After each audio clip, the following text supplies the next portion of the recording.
Hey everyone, my name's Nick. And I'm Ray, and today we're going to be talking about Book 4 of The Wheel of Time, The Shadow Rising. Arguably my favorite book, second favorite book in the series. So this is going to be a spoiler-free review. We're going to be rating the book's plot, story, character development, world building, and great moments on a scale of 0 to 10. At the end, we will give our recommendation on whether we think you should read this book or not. Spoiler, you should. Yeah. All right, so with that, let's just jump right in. The first category, plot and story. This is going to be my lowest category, which is still going to be very high, right? I'm going to give this a 8 out of 10. I thought it was really good. We start out at a place, we see Rand getting pushed into doing a lot of things, and then we just get totally taken into a different direction. Oh. So I enjoyed it. The story on this one was really fun. It's really cool. Yeah, I'd say story-wise, probably an 8, 8.5 maybe even.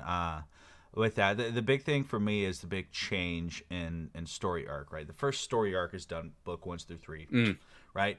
Where's it going to go from here? This book, the story, the narrative for it, where it kind of unleashes everything in a way, and starts to introduce so many new elements that I thought were really cool. So I think this is a really good foundation for setting up what will be a 14-book series. Instead of the original, it was only supposed to be a trilogy, right? Mm-hmm. I think this does a really good job of kind of rebooting. And it's not even a reboot, but revamping what the story will be. So I think changing the pace. Yeah, I think it does a really good job with that. My only issue with the story and the plot is that I think all of the character stories are good, right? As you can kind of imagine from if you've read the previous 3 books, which if you're here, I assume you have. What happens is all the characters spread out and then do some of their own things. This is still the case. All of those are very good, but some of them are quite a bit better than the others.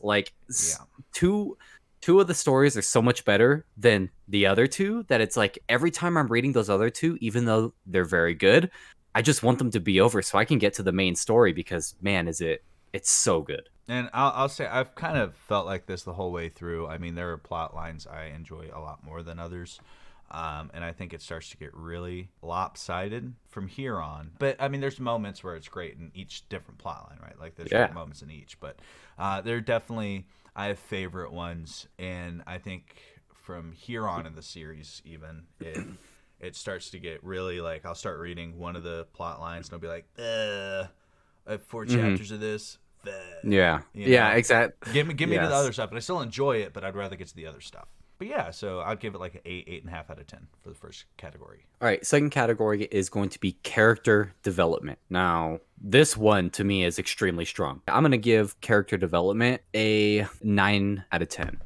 Even characters that aren't developing in a way that I like, that annoy me, they're still being developed in a natural way that feels like how they would develop. With the exception of one character, but all of the other characters are extremely well developed in here. So yeah, I would give it a 9 out of 10.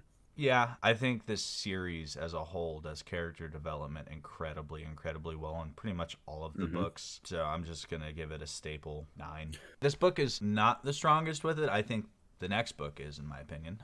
Yep. With that said, this is definitely incredibly good. So yeah, probably 9. I enjoy the character development throughout all the series. So there's really not much more for me to say on it except for that this book starts to begin character development with a certain character that took long enough to start developing his character. And I'm glad they did. Yeah. Yes, a lot of characters. This is a very hefty book. A lot of characters get a lot of love, and I'm not upset about any of it. All right, next category, world building. So let me say, this is, I know, a lot of people's favorite book in the series. It's my second favorite, but it's arguably the best book in the series. So all of these categories are going to be extremely high, in my opinion, and in my scoring. So world building, with that, I'm going to give it a 9.5. It's so good. What has been hinted at in the books 2 and 3, we finally get to go to this place, right? These places, and it's just awesome. Yes. World building. This isn't the 10. With that, this is like a 9.75. This book is just fucking great. I mean, the world building is massive. So already you have a massive fucking world, right? And it says, yo, check it.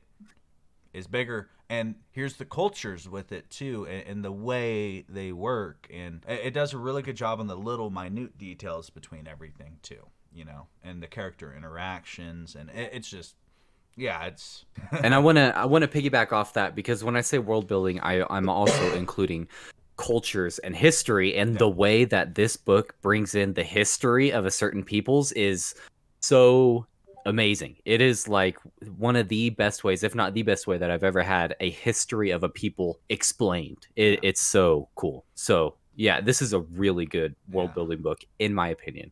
yeah, I'd agree. I would 100% agree. So next category is great moments or memorable moments, right? I think this book has a lot of really cool events that happen and a lot of memorable moments in the overall series. I'm gonna give it a 9 out of 10. So memorable moments. I'm not going to talk too much on it either. That'll be in the Yes. long review. I'll just put a memorable character who gets introduced into this book, and I will say her name, right? Because it's not a spoiler. Barrelane. Okay, because Barrelane. Okay, Okay. we're looking at a 9 here alone. There's a lot of Okay. memorable moments with her around throughout the whole series as a whole. I think she's a phenomenal addition of characters. Yeah. So a big fan of Barrelane. I'd give this one. I'd give it a 9. No higher, no less. Yeah. Cool. Yep. All right, and then that brings us to our overall score. What would you give this overall? I would give this overall 9.75 out of 10. Nice. Okay. I am going to give this a 9.65 out of 10. Yeah, so the only reason that I don't go higher, that I don't go 0.75 to a 10 out of 10, is because of two things, really. One is that some of the storylines are so much more compelling than others. It takes, I mean, and I wouldn't have it any other way, but it does take away from those storylines that aren't, they're still really good and they're still cool, but they're not as good. Yeah. And then my other issue with the book is the cringy use of love and the love stories. They're pretty rough to me. Yeah. But we can get into that more on whenever we do our long review on this one. I won't spoil any of that. Yeah, the only reason I don't give this a 10 is because I can't give my favorite book in the series a 10 if I do that. So that's why this is a 9.75, and that's purely down to personal bias, just because I super enjoy my favorite book in the series, which is going to have the 10. And I mean, we have a tier list out where we rated it, and we Check it both out. had the same book on Link somewhere. as our favorite. So this was number 2 for both of us, and the next book, Fires of Heaven, is our favorite book. So yeah, with that, recommend this book to read or no? Yes, 100% would recommend this book to read. 100% would recommend to read this book. Of course, that goes with reading books prior to it. So with that, Ray, out. Thanks for watching. Ice in my veins, I've been driving this train. Years in this lane, there's no stopping this flame. Cause I came to the game and I changed it to play how I like, rearranged it to my own domain. Yeah, I got what it takes, made lots of mistakes, taking shots.